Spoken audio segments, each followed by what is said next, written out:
మంగళ గౌరి అంటేనే మనం చెప్పుకున్నాం కదమ్మా, సౌభాగ్యాన్ని కలిగించేటటువంటి అమ్మవారు. అమ్మవారు.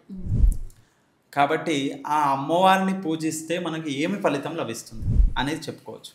అక్కడ ఏం ఫలితం లభిస్తుందంటే చూడండి, మనకు పూర్వంలో క్షీరసాగర మదనం జరిగింది. అవును. క్షీరసాగర మదనం జరిగినప్పుడు దేవతలు రాక్షసులు ఇద్దరు కూడా క్షీరసాగర మదనం చేసినప్పుడు అందులో నుంచి మనకు ముందుగా కల్పవృక్షము, అలాగే లక్ష్మీదేవి, ఇవన్నీ వచ్చినవి. ఒక్కొక్క దేవతలు ఒక్కొక్కటి తీసుకెళ్ళిపోయారు. అందులో నుంచి కాలకూట విషం వస్తుంది. కాలకూట విషం రాగానే విష్ణుమూర్తిని అడిగితే నేను తీసుకోలేనంట, బ్రహ్మదేవుని అడిగితే నేను కూడా గ్రహించలేనంట.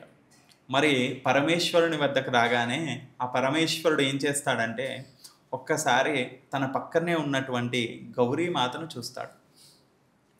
ఓకే. అప్పుడు ఆ అమ్మవారు ఏం చేస్తుందంటే కను సైగతో చెప్తుందంట, ఏమని? స్వీకరించమని. ఏ భార్య అయినా కానీ తన భర్తకు విషం ఇస్తారంటే తీసుకోమనే వాళ్ళు ఈ లోకంలో ఎవరైనా ఉన్నారా? లేరు. కానీ ఆ అమ్మవారు తన మాంగళ్యం పైన, తన సౌభాగ్యం పైన ప్రగాఢమైనటువంటి నమ్మకం. ఆ అమ్మవారికి తన మాంగళ్యం పైన ప్రగాఢమైనటువంటి నమ్మకం.